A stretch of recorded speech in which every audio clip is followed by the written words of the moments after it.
Aprovechando una iniciativa de la UNESCO que dedica todos los años el mes de octubre a fomentar la recuperación del patrimonio cinematográfico, un grupo internacional de documentalistas de 14 países puso en marcha hace 8 años un proyecto al que este año se han incorporado 3 ciudades españolas, Málaga entre ellas.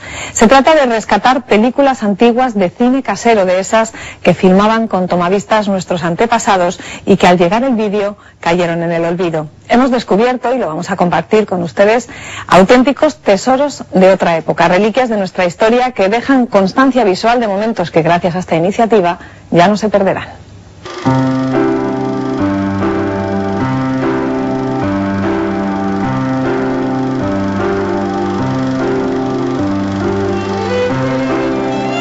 Yo tengo recuerdos de mi hijo con meses, en su primer cumpleaños, en el bautismo, muchos eventos que en aquella época no se podían grabar con otros medios porque no los había, era el Super 8, el 8 del Super 8, y bueno, y ahí están recogidos. Hoy esas imágenes no solo evocan recuerdos familiares, son testimonio de una época en la que la televisión apenas echaba a andar en nuestro país y tecnologías como Internet no eran más que ciencia ficción. Un amigo de mi marido le regaló un proyector de Canarias. Yo empecé a enredar en el aparato y saqué algunas cosas y me fui entusiasmando y así pasé años y años. Mi padre hacía que la casa fuera una especie de lugar encantado. O sea, había sesiones de cine, de vez en cuando venía gente, amigos suyos que traían otras películas que habían rodado. Si él viera que esto tiene un valor ahora, no se lo creería. Cine hecho por aficionados, escenas cotidianas rescatadas del pasado por alguien que con una cámara, sin saberlo, estaba guardando trocitos de memoria.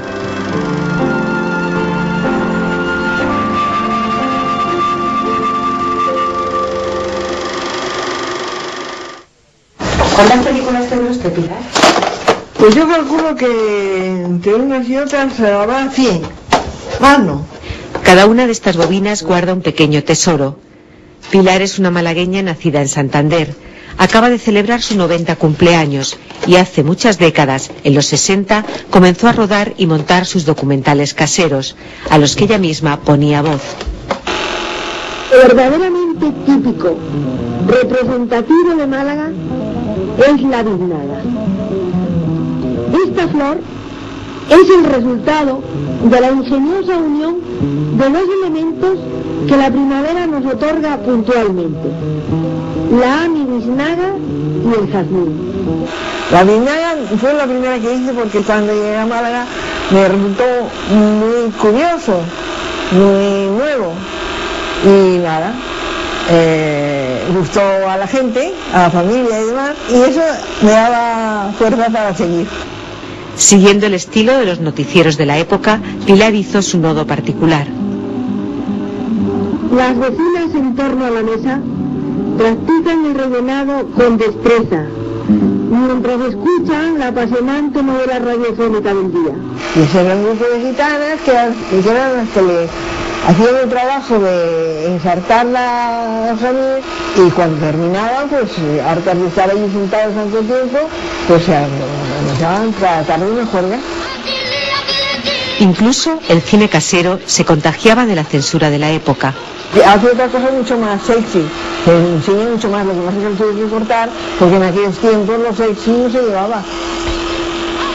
¿Quién pone una dragantera en la película? Hay que poner la noche el doble.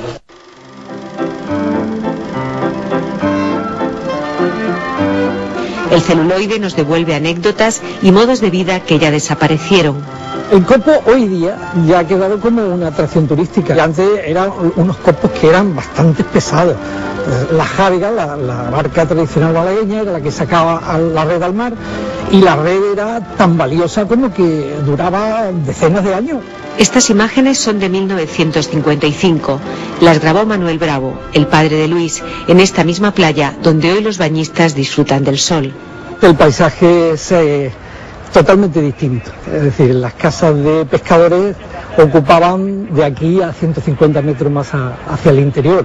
Es decir, todo lo que hay, esta barriada de lujo que se hizo aquí en el Paseo de la Malagueta, en la ciudad de Melilla hoy, pues estaba habitada por pescadores que se ganaban el sustento diariamente sacando el copo.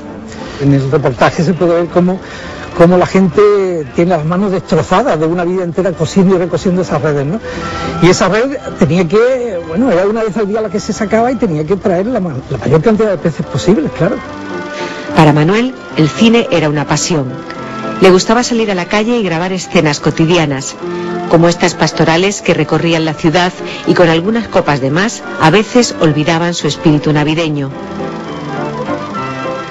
La profesión de mi padre no tenía nada que ver, él tenía un negocio familiar con su hermano en el centro de Málaga, dedicado a la compraventa de pieles, y teníamos un secadero de pieles. Ahí se ve mi padre a la izquierda, esa es la calle Dos Aceras, donde vivíamos. Bueno, te puedo contar que revelaban en la bañera de la casa, o sea, y ahí positivaban, se reunían varios amigos y ahí hacían toda esa ceremonia a la que yo asistía allí. Cortaban trozos de película que empalmaban de alguna manera y le iban tirando de ella, y en la bañera estaba el baño del revelador, ¿no? Entonces que uno con un cronómetro, o con un reloj, o con lo que fuera, o con una lámpara de estas de luces roja, o no sé cómo lo harían, pero vamos, desde luego allí salía la magia, se producía el cine.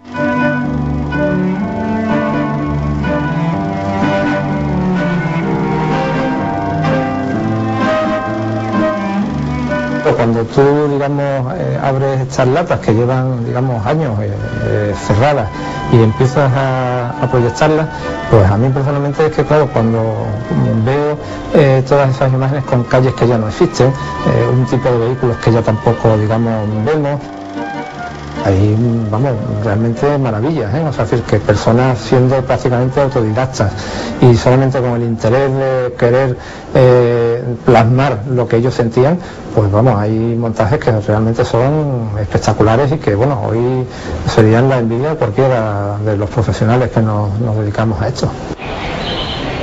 José Enrique lleva 30 años recopilando este patrimonio audiovisual.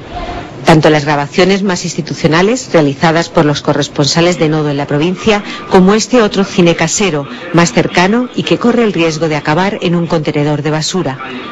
Cuando una de estas personas fallece, pues muchas veces los descendientes pues encuentran una caja que, ¿y esto qué eran? Bueno, esto eran las cositas del abuelo, y no le dan a lo mejor más valor, ni siquiera saben qué es lo que tienen dentro, porque claro, también hemos evolucionado tanto que hoy es el DVD, es todo lo digital, y bueno, pues ya no solamente un proyector de Super 8, es que ya ni siquiera un vídeo de VHS, pues digamos, se fabrica. Entonces, claro, quien encuentra este material, como no puede verlo, no sabe qué es lo que hay y termina por tirarlo. Los viejos proyectores hoy son solo piezas apreciadas por los coleccionistas. Hace 30 años empecé a coleccionar cosillas, una máquina de aquí, otra máquina de allá, y cada máquina pues tiene su historia detrás. Por ejemplo, esta que vemos ahora es una Marín de los años 40, 50, portátil, la cual se utilizaba pues en los pequeños pueblos, aldeas, donde no había salas de cine, pues se llevaba en un carro, en un burro, como se podía, y allí en cualquier local que se habilitaba, parroquia, pues eso, se veía este tipo de cine en 35 milímetros. Ha convertido su garaje en un pequeño museo. Proyectores profesionales rescatados de cines que fueron cerrando y otros más pequeños de formato doméstico. José los mantiene con mimo y todos siguen funcionando. Meterme aquí en el local es no mirar el reloj, o sea, me vengo a las 5 de la tarde y ya digo, mi mujer me llama, oye, que son las 10 y estoy yo aquí quitando, montando, probando.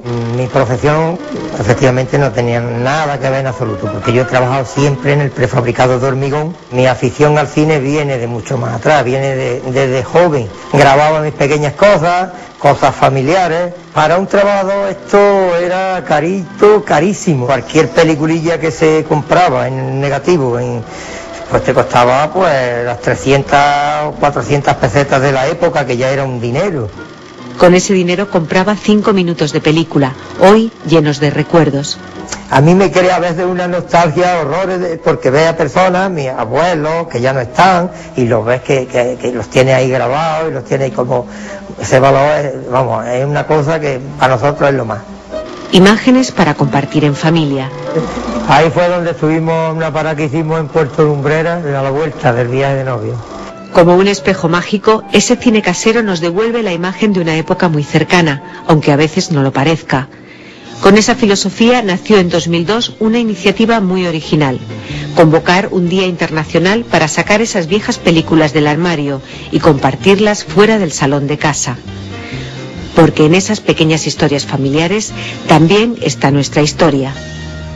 Málaga, en este caso, es el primer lugar, junto con Salamanca y con A Coruña, que se suman en este 2010 a una celebración que ya viene siendo histórica en más de 14 países y en más de 90 ciudades del mundo, que ellos le llaman Home Movie Day, y nosotros pues le llamamos Día Internacional del Cine Casero. Estoy convencido de que la memoria audiovisual es muy importante por dos razones. Primero, porque nos enseña a nosotros mismos a ver cómo éramos y a ver nuestra evolución, y por lo tanto eso nos ilustra muy mucho de hacia dónde vamos como personas. Pero en segundo lugar, porque nos está marcando la evolución social. Un ejemplo de esa evolución es la barriada malagueña del Ejido. Pocos recordarán cómo era antes de convertirse en 1970 en sede de la universidad. Este es el ejido que vio mi padre en el año 56, en donde, como podéis ver, pues es una miseria tremenda lo que hay allí. Las casas del ejido son, muchas de ellas, cuevas excavadas en la propia roca. Era un reducto de los gitanos, le decía la gente, que se dedicaban a hacer cestos y venderlos.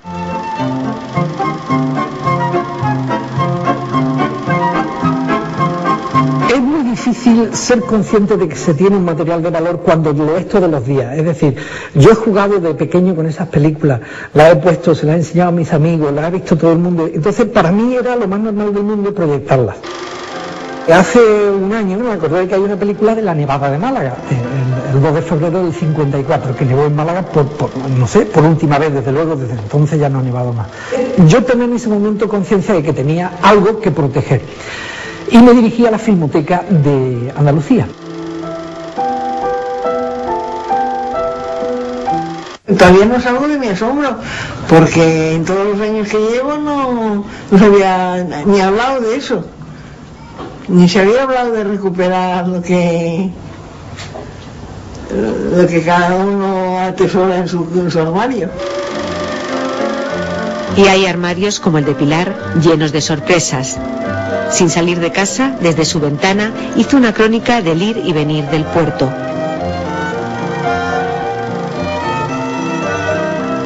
El Calipso, con el capitán Cousteau, estudiando los delfines en el Mediterráneo. El Rotterdam, dando la vuelta al mundo. El yate Azor, del generalísimo Franco. Ya se van los quintos, madre. Y viene la Legión.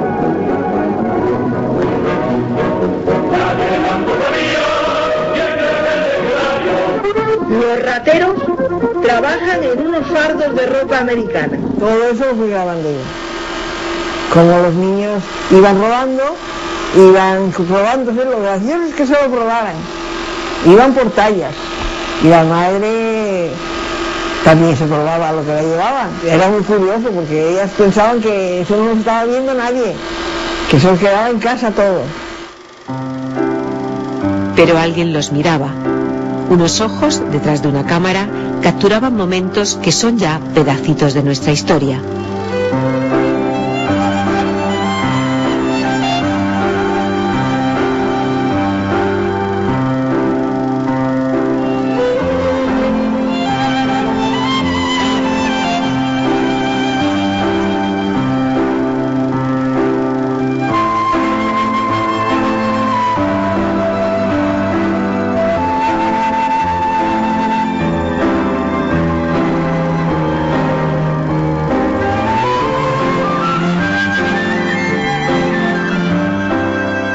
Como han visto, nos hemos centrado en Málaga, pero seguro que en muchos hogares andaluces hay películas familiares que pueden convertirse en documentos importantes para la historia. Así terminamos, la próxima semana volvemos. Hasta entonces, gracias y muy buenas noches.